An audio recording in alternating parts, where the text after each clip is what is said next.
습관이 인간을 만든다. 인간적 미덕이나 탁월함은 훈련과 습관을 통해 얻은 예술이다.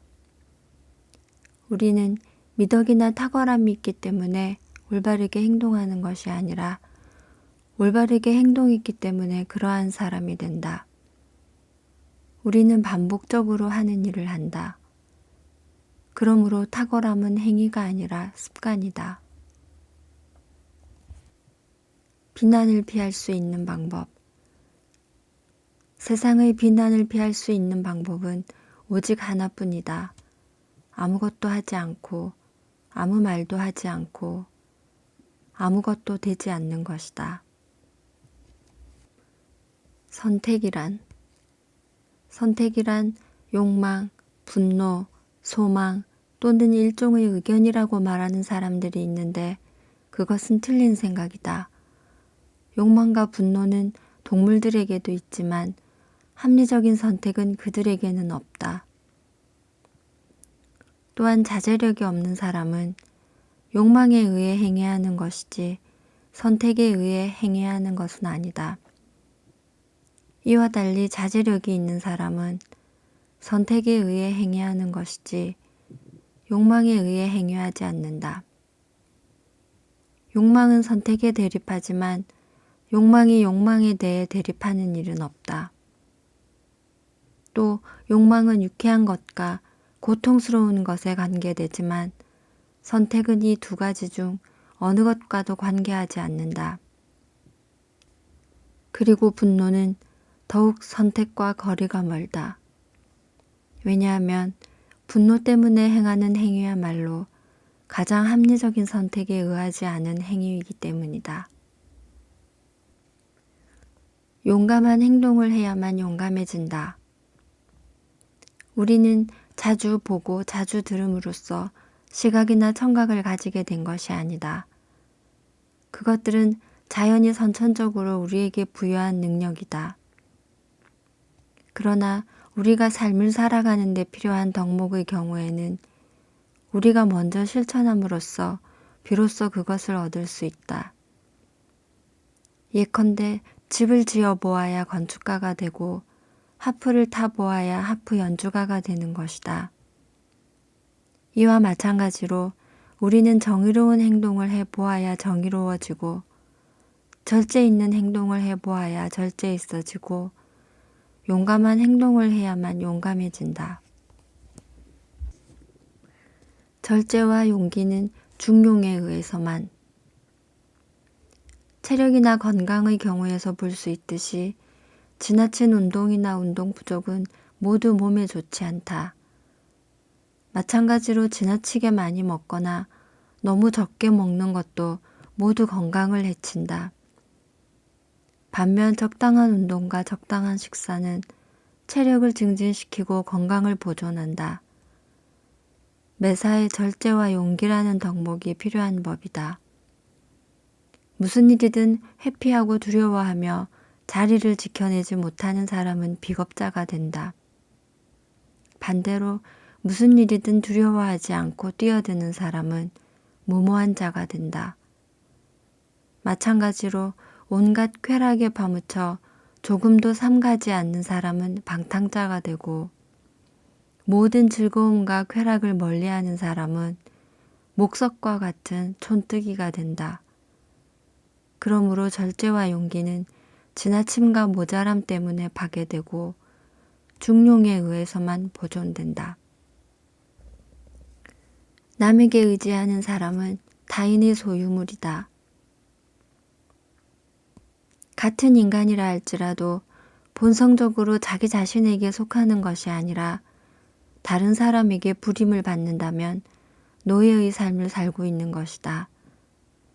그런 사람은 다른 사람의 재산이며 주인이 필요할 때 쓰는 도구에 지나지 않는다. 그러한 자는 도구에 지나지 않으므로 양도될 수 있다.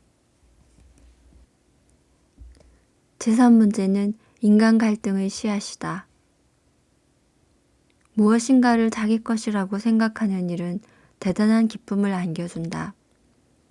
인간이 자기 자신과 자신의 것을 사랑하는 것은 지극히 자연스러운 감정이다. 이기심은 비난을 받아 마땅한 것이지만 비난의 진정 대상은 이기심 자체가 아니고 지나친 이기심이다. 우리가 수전노를 비난하는 것은 그가 돈을 좋아하기 때문이 아니라 지나치게 아끼는 것이 꼴사납기 때문이다. 자기 자신과 재산, 그리고 돈 같은 것에 애착을 보이는 것은 자연스러운 현상이다. 그리고 동료나 손님, 이웃들에게 도움을 주고 호의를 베푸는 것도 매우 즐거운 일이다. 그런데 이렇게 친절을 베풀거나 도움을 주는 것은 사유재산이 있어야 가능하다. 사람들이 살아가는 방식.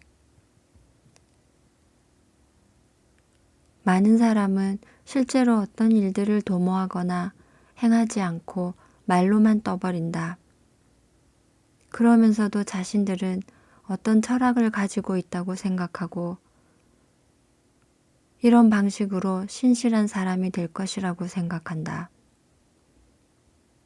이들의 태도는 의사의 말을 듣기는 하지만 처방전을 전혀 따르지 않는 환자들과 마찬가지 행태다. 이런 식으로 치료를 받는 환자들의 신체가 좋은 상태일 수 없다. 그런 것처럼 이런 방식으로 살아가는 사람들의 영혼 또한 좋은 상태일 수는 없을 것이다. 수준의 문제. 재산의 수준을 높이기보다는 욕망의 수준을 낮추도록 애쓰는 편이 오히려 낫다. 최선의 것. 부는 우리가 추구하는 최선의 것이 아니다. 왜냐하면 그것은 단지 유용할 뿐이고 다른 것을 위한 것이기 때문이다. 이성적인 말을 사용하는 것이 팔다리를 사용하는 것보다 사람은 팔다리로 자신을 방어할 수 없는 무능함은 부끄러워한다. 하지만 말과 이성으로 자신을 방어할 능력이 없다는 것은 부끄러워하지 않는다. 합리적인 말과 이를 사용하는 것이 팔다리를 사용하는 것보다 인간을 더 뚜렷하게 만든다. 진정한 사랑. 사람들은 연애를 하면서 자신이 상대를 사랑하고 있는 만큼 상대가 자신을 사랑해 주지 않는다고 불평을 한다. 또 한편 사랑받는 사람은 상대가 그전에는 모든 것을 약속했는데 지금은 아무것도 해주지 않는다고 불평한다. 앞의 경우는 사랑하는 상대를 쾌락 때문에 사랑하는 것이며 뒤의 경우는 사랑하는 사람을 유용성 때문에 사랑하는 것이다. 이러한 것들을 상대에게 얻어지지 못할 때 불평이 생긴다. 이런 보상들이 그 사랑의 목적이었다면 그것을 얻지 못할 때 그 사랑도 깨지고 만다. 상대를 그 자체로 사랑한 것이 아니고 그가 가지고 있는 그 무엇 때문에 사랑했으므로 그런 사랑은 영속성을 얻지 못한다. 이런 까닭에 그들의 사랑도 일시적이다. 그러나 상대의 고귀한 품성이나 미덕을 사랑하는 연애는 상대 자신에 대한 것이므로 오래도록 지속된다. 아무리 좋은 것을 많이 가지고 있다 할지라도 친구가 없는 삶은 그 누구도 생각하고 싶지 않을 것이다. 아무리 좋은 것을 많이 가지고 있다 할지라도 소용이 없다. 부자들이나 지위가 높은 사람들, 또 나라를 다스리는 권세를 가지고 있는 사람들에게도 친구가 특히 필요한 것 같다. 재물이나 지위도 다른 사람에게 베풀 기회가 없다면 무슨 의미가 있겠는가? 훌륭한 미덕은 친애하는 사람들에게 베풀 때 가장 빛이 나는 것이다. 또한 그런 부귀영화가 친구들 없이 어떻게 보존되고 유지될 수 있겠는가? 재물이나 지위는 크면 클수록 더 위태로운 것이다. 그리고 느닷없는 가난이나 불운이 닥쳐왔을 때 친구가 유일한 피난처가 아닐까? 확실한 피난처. 가난과 불행 속에서 진정한 친구는 확실한 피난처다. 젊은이들은 장난을 치지 않고 노인들은 그들의 나약함에 위안과 원조가 되며 인생의 전성기에 있는 사람들은 고귀한 행위를 선동한다. 오늘 들려드린 책은 초역 아리스토텔레스의 말이었습니다. 아리스토텔레스는 플라톤의 제자이자 알렉산더 대왕의 스승으로 유명한 철학자죠. 그리고 저도 이 책을 읽으며 알게 된 사실인데 고래가 포유를 하는 것을 처음 발견한 것도 아리스토텔레스라고 하네요. 제자였던 알렉산더 대왕이 스승을 위해 아테나이에 동물원도 지어주고 아시아로부터 진귀한 동물들을 공수해준 덕분이라고 합니다. 아리스토텔레스는 지나치게 이상적이었던 스승 플라톤과는 달리 아주 현실적인 측면을 강조하는 철학자로 알려져 있는데요.